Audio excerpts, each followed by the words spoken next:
ஆன்மீக அன்பர்களே, உங்கள் எல்லோரையும் மீண்டும் என்னுடைய யூடியூப் சேனலில் அன்போடு வரவேற்கிறேன். எல்லோரும் நலமாகவும் வளமாகவும் இருப்பீங்கன்னு நம்புகிறேன். இன்றைக்கி நம்ம பார்க்க போகிற வீடியோவோட தலைப்பு என்ன அப்படின்னா, விநாயகர். நம்ம எல்லோருக்கும் தெரியும், நம்மளுடைய முதல் மூத்த கடவுள் விநாயகர். அந்த விநாயகரை நம்ம ஏன் முதல்ல வழிபடணும், விநாயகர் வழிபாட்டுடைய ஆன்மீக முக்கியத்துவம் என்ன, நன்மைகள் என்னன்றதை பற்றி தான் இந்த வீடியோ முழுவதுமாக நம்ம பார்க்க போகிறோம். இந்த வீடியோவை முழுவதுமாக ஸ்கிப் பண்ணாமல் பாருங்கள். கண்டிப்பாக உங்களுக்கு பயனுள்ள ஒரு வீடியோவாக இருக்கும்னு நான் நம்புகிறேன். பிள்ளையாரை முதல்ல வணங்கிட்டு தான் எந்த நல்ல காரியத்தையும் தொடங்க வேண்டும் அப்படின்னு நம்ம முன்னோர்கள் காலத்துலேருந்து சொல்லி வச்சதான் நம்ம இன்றைக்கு வரைக்கும் அந்த விஷயத்தை தொடர்ந்து நம்ம செஞ்சுட்டு வந்துட்ருக்கோம். நம்ம எந்த ஒரு நல்ல காரியம் பண்ணாலும் சரி, எந்த விஷயத்துலையுமே கோவில்களில் பார்த்திங்கன்னா நம்மளுடைய முதல் மூத்த கடவுள் யார் அப்படின்னா நம்மளுடைய விநாயகர் தான். நம்மக்கிட்ட விநாயகர் உருவப்படம் இல்லை அப்படின்னாலும் நம்ம மஞ்சளில் நம்ம விநாயகர் பிடிச்சி வச்சு வழிபாடு பண்ணுறதும் வழக்கம். நீங்கள் நிறைய பேர் பார்த்துருப்பீங்க. இது எல்லாம் இந்த வீடியோவில் நம்ம எதுக்காக இந்த விநாயகரை வழிபாடு பண்ணுறோம் அப்படின்றத தெளிவாக பார்க்கலாம். விநாயகரோட அருளை பெறதுக்காக இந்த வீடியோவை நீங்கள் முழுமையாக பாருங்கள். விநாயகர் அப்படின்னா என்ன அப்படின்னா, நம்ம எல்லோருக்கும் தெரியும், சிவபெருமானுக்கும் பார்வதி தேவிக்கும் மகனாய் பிறந்தவர் தான் இந்த விநாயகர். இந்த விநாயகர் அப்படின்ற ஒரு பெயருக்கு மிக அழகான ஒரு அர்த்தம் இருக்குது. விக்னங்களை, அதாவது தடைகளை நீக்குபவர் என்பதால் தான் அவரை விக்னேஸ்வரர் அப்படின்னு அழைக்கிறாங்க. அதே போல் கணங்களின் தலைவன் என்பதால் தான் கணபதி அப்படின்னும் அழைக்கிறாங்க. யானை முகம், பெரிய வயிறு, ஒரு தந்தம், கையில் பாசம், அங்குசம், மோதகம், இது எல்லாத்தையும் விநாயகருடைய அடையாளங்களாக இருக்குது. விநாயகர் என்பது குழந்தை முதல் பெரியவர்கள் வரை அனைவரும் எளிதாக அணுகக்கூடிய ஒரு தெய்வமாக பக்தி மரபில் போற்றப்படுது. ஏன் எந்த நல்ல காரியத்தையும் விநாயகரை வச்சு வணங்குறோம் அப்படின்னா, நம்முடைய வாழ்க்கையில் ஒரு புதிய விஷயத்தை தொடங்கும்போது முதல்ல விநாயகரை வணங்குற பழக்கம் இருக்குது. புதுசாக ஒரு வீடு வாங்கினாலும் சரி, நமக்கு திருமணம் நடந்தாலும் சரி, ஒரு புதிய தொழில் தொடங்கினாலும் சரி, புதிய வேலையாக இருந்தாலும், கல்வி, பயணம், எந்த நல்ல காரியங்கள் தொடங்கினாலும் நம்ம விநாயகரை, பிள்ளையாரே, எந்த தடையும் இல்லாமல் இந்த காரியம் நல்லபடியாக நிறைவேற வேண்டும். எந்த கடவுளை கூப்பிட்றாங்களோ இல்லையோ விநாயகரை கூப்பிடுவாங்க. இதற்கான ஆன்மீக அர்த்தம் என்ன அப்படின்னா, ஒரு நல்ல காரியத்தை தொடங்கிறதுக்கு முன்னாடி நம்முடைய அகங்காரத்தை விற்று இறைவனை பணிந்து நல்ல எண்ணத்தோடு நம்ம தொடங்கணும் அப்படின்றதான் இந்த வழக்கம் நமக்கு நினைவூற்றுறது. அதனால தான் விநாயகரை முதல் கடவுளாக என்று பல பக்தி மரபுகளில் போற்றப்படுது. விநாயகர் பெரிய தலை சொல்லும் பாடம். அதாவது விநாயகரை ஏன் யானை தலைன்னு சொல்கிறாங்க அப்படின்னா, இதற்கு ஒரு அழகான ஆன்மீக விளக்கமும் சொல்லப்படுது. பெரிய தலை அப்படின்னா பெரிய சிந்தனை. வாழ்க்கையில் எந்த விஷயத்தையும் அவசரமாக முடிவு செய்யாமல் நல்லா சிந்திச்சு முடிவு செய்யணும் அப்படின்னு சொல்கிறாங்க. யானை ரொம்ப புத்திசாலித்தனமாக விலங்காக கருதப்படுது. அதனால தான் விநாயகருக்கு பெரிய தலை, நமக்கு சிறிய விஷயங்களில் சிக்கி கொள்ளாமல் பெரிய மனத்துடன் சிந்தி எந்த பாடத்தை நினைவூட்டுகிற என்ற பாடத்தை நமக்கு நினைவூற்றுறது. அதே போல் பெரிய காதுகள் சொல்கிற ரகசியம் என்ன அப்படின்னா, விநாயகருடைய காதுகளை நீங்கள் நல்லா கவனித்து பார்த்தீங்கன்னா அது ரொம்ப பெருசாக இருக்கும். இதற்கு ஒரு ஆன்மீக அர்த்தம் இருக்குது. நல்லா கேட்டு கற்றுக்க வேண்டிய ஒரு விஷயம் என்ன அப்படின்னா, யாராவது பேசும்போது இடையில நம்ம குறுக்கிட்டு பேசக்கூடாது. பெரியவர்கள் சொல்லும்போது அறிவுரையை கேட்கணும். மற்றவர்களுடைய பிரச்சனைகளை புரிஞ்சிக்க நாம் முயற்சி பண்ணணும். இந்த அனைத்து நல்ல வாழ்க்கை தேவை பண்புகளையும் விநாயகர் பெரிய காதுகள் நமக்கு பேசுவதோட முதல்ல கேளு அப்படின்ற அழகான பாடத்தை சொல்லி கொடுக்குது. விநாயகரோட தும்பிக்கை நமக்கு என்ன சொல்லி கொடுக்குது அப்படின்னா, விநாயகருடைய தும்பிக்கை ரொம்ப சிறப்பு வாய்ந்தது.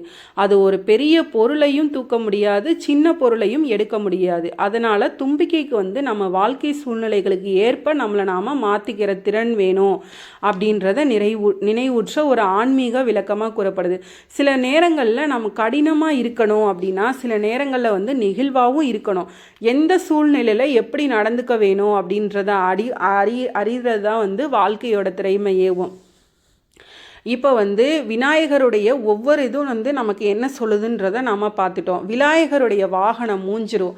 நம்ம எல்லாருக்கும் தெரியும் விநாயகருடைய வாகனம் எது, முருகருக்கு அவருடைய தம்பிக்கு வாகனம் மயில் எப்படியோ அதே போல் விநாயகருக்கு வந்து மூஞ்சுரு தான், அதாவது வந்து எலின்னு சொல்லக்கூடிய அந்த மூஞ்சுரு தான் வந்து விநாயகருடைய வாகனம். பெரிய யானை முகம் கொண்ட விநாயகருக்கு வந்து ஏன் இவ்வளோ சின்ன வாகனம் அப்படின்னா இதற்கும் ஒரு ஆன்மீக விளக்கம் வந்து இருக்குது. எலி என்பது வந்து எப்போ வந்து அங்கே இங்கே ஓடிட்டே இருக்கும். அது நம்முடைய ஆசைகள் அலைப்பாயிர மனசை வந்து அடையாளமாக எடுத்துக்குது. நம்முடைய ஆசைகளை கட்டுப்பாட்டில் நம்மளுடைய ஆசைகளை வந்து கட்டுப்பாடு இல்லாமல் ஓடிக்கொண்டே இருந்தால் மன அமைதி வந்து கிடைக்காது. அந்த ஆசைகளை கட்டுப்பாட்டுக்குள்ளே வச்சிருந்தா ஆன்மீக வாழ்க்கை வந்து ஒரு பகுதி அது. அதனால் விநாயகரை வந்து எலியின் மீது அமர்ந்திருப்பது ஆசைகளை நீ கட்டுப்படுத்து, ஆசைகள் வந்து உன்னை கட்டுப்படுத்தக்கூடாது அப்படின்ற ஒரு அழகான பாடத்தை வந்து நம்மளுடைய வாழ்க்கை பாடத்தை குறிக்குது. விநாயகருக்கு வந்து இருக்கக்கூடிய அவருடைய உடலில் இருக்க அத்தனை பாகங்களும் எல்லாமே வந்து நம்மளுடைய வாழ்க்கைக்கு சொல்லக்கூடிய ஒரு முக்கியமான வந்து பகுதியாக தான் நம்ம வந்து பார்க்கணும். இப்போ வந்து விநாயகருக்கு நாம் ஆன்மீக விஷயமா போகலாம். விநாயகருக்கு அருகம்புல் வந்து ஏன் படைக்கிறாங்க அப்படின்னா விநாயகர் வழிபாட்டில் மிகவும் முக்கியமான ஒன்று தான் வந்து இந்த அருகம்புல் வழிபாடு. விநாயகருக்கு வந்து அருகம்புல் வந்து ரொம்ப விசேஷம், ரொம்ப பிடிக்கும், பிரியமானது அப்படின்ற பக்தியும் வந்து இருக்குது. விநாயகர் சதுர்த்தி போன்ற சிறப்பு நாட்களில் வந்து அருகம்புல் மாலை சாத்தி வந்து வழிபாடு பண்ணுவாங்க. அருகம்புல் வந்து ரொம்ப எளிமையானது. அதே போல் பெரிய அலங்காரம்லாம் எதுவுமே தேவை கிடையாது. இப்போ நீங்கள் மற்ற கோவில்களுக்கெல்லாம் போகணுன்னா நம்ம பூ வாங்கணும், அதுக்கு பணம் கொடுக்கணும். இப்போ அருகம்புல் அப்படின்னா நம்ம வீட்டுக்கிட்ட தோட்டம் பக்கத்தில் எங்கேனாலும் அதை வாங்கி நல்லா நீட்டாக கழுவி அதை அருகம்புல் மாலையாகவும் கட்டி கொண்டு போய் போட்டுக்கலாம். இது மூலமாக நமக்கு கிடைக்கக்கூடிய ஒரு அழகான செய்தி என்ன அப்படின்னா இறைவனுக்கு விலை உயர்ந்த பொருட்கள் மட்டும் தேவையில்லை, தூய்மையான மனசோட நம்ம சமர்ப்பிக்கிறது தான் முக்கியம்னு சொல்லப்படுது. விநாயகருக்கு கொழுக்கட்டை வந்து ஏன் படைக்கிறாங்க அப்படின்னா விநாயகர் அப்படின்னாலே நம்ம நினைவுக்கு வர்றது மோதகம் அல்லது கொழுக்கட்டை. விநாயகருக்கு மோதகம் வந்து ரொம்ப பிடிக்கும் அப்படின்றது வந்து பக்தி. மோதகத்தின் வெளிப்புறம் வந்து எளிமையாக இருக்கும், ஆனால் உள்ளே வந்து இனிப்பாக இருக்கும். இதோட ஒரு உண்மையான வந்து உவமை என்ன அப்படின்றத பார்க்கலாம். நல்ல மனுஷன் வந்து வெளிப்புறத்தில் வாழ்க்கையில் எளிமையாக இருந்தாலும் உள்ளே வந்து இனிமையாக இருக்கணும் அப்படின்றதான் இதோட அர்த்தம். இந்த விநாயகருக்கு வந்து கொழுக்கட்டை படைக்கிறது ஒரு வழிபாட்டு முறையாக மட்டும் இல்லாமல் நம்முடைய உள்ளமும் இனிமையாகவும் இருக்க வேண்டும் என்று நினைவூட்டுறது தான் இது சொல்கிறாங்க. விநாயகரை தினமும் வழிபட்டால் என்ன நன்மைகள் நமக்கு நடக்கும் அப்படின்னா விநாயகரை தினமும் வழிபடுவதால் நமக்கு வந்து பக்தி, நம்பிக்கை இது போன்ற நிறைய விஷயங்கள் வந்து நாம் எதிர்பார்க்கலாம். முதல்ல வந்து மன அமைதி கிடைக்கும். மன அமைதி கிடைச்சது அப்படின்னா நம்மளுடைய எல்லா பிரச்சனைகளுமே தீந்துரும். அடுத்ததாக வந்து தடைகளை எதிர்கொள்ளும் மன தைரியம் வந்து நமக்கு கிடைக்கும். மூணாவதாக வந்து நல்ல முடிவு எடுக்கிற திறன் வந்து நமக்கு வளரணும். அதே போல் நான்காவதாக வந்து கல்வி, அறிவியல் முன்னேற்றம் இதெல்லாம் வந்து வரும். ஐந்தாவதாக வந்து புதிய முயற்சிகளில் நல்ல தொடக்கம் வந்து நமக்கு கிடைக்கும். ஆறாவதாக வந்து குடும்பத்தில் நல்ல ஒற்றுமை நிலைக்கணும் அப்படின்ற பிரார்த்தனை. ஏழாவதாக வந்து இறை நம்பிக்கை அதிகரிக்கிறது. ஆனால் ஒரு விஷயத்தை நினைவில் வச்சுக்கணும், விநாயகரை வழிபட்டால் வாழ்க்கையில் எந்த பிரச்சனையும் வராது அப்படின்னு சொல்ல முடியாது. வழிபாடு வந்து வழிபாடு நமக்கு மன வலிமையும் நம்பிக்கையும் கொடுக்கலாம். அதோட வந்து நம்முடைய முயற்சியும் வந்து ரொம்ப அவசியம். எல்லா இடங்கள்லையுமே நம்ம வழிபாடுகளை மட்டும் பண்ணுறது ஒரு நல்ல ஒரு இது கிடையாது. அதோடு சேர்ந்து எல்லாமே முயற்சிகளும் வந்து கட்டாயம் வந்து நமக்கு இருக்கணும். வீட்டில் வந்து விநாயகரை எப்படி வழிபடலாம் அப்படின்றத பார்க்கலாம். வீட்டில் நம்முடைய வீடுகளில் கண்டிப்பாக எல்லோருடைய வீடுகள்லையுமே விநாயகருடைய படம் வந்து இல்லாத உருவமோ படமோ இல்லாத வீடுகள் வந்து இருக்கவே இருக்காது.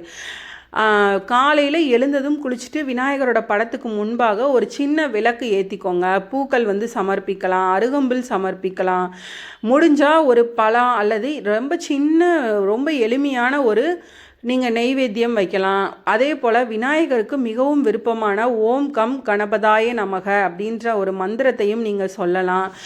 விநாயக பெருமான் வந்து இன்றைக்கி நாம் செய்கிற நல்ல காரியங்கள் எல்லாத்துலேயுமே தடை இல்லாமல் நமக்கு நடக்கணும் அப்படின்னு சொல்லி நாம் வேண்டிக்கலாம், மனதார வேண்டிக்கலாம்.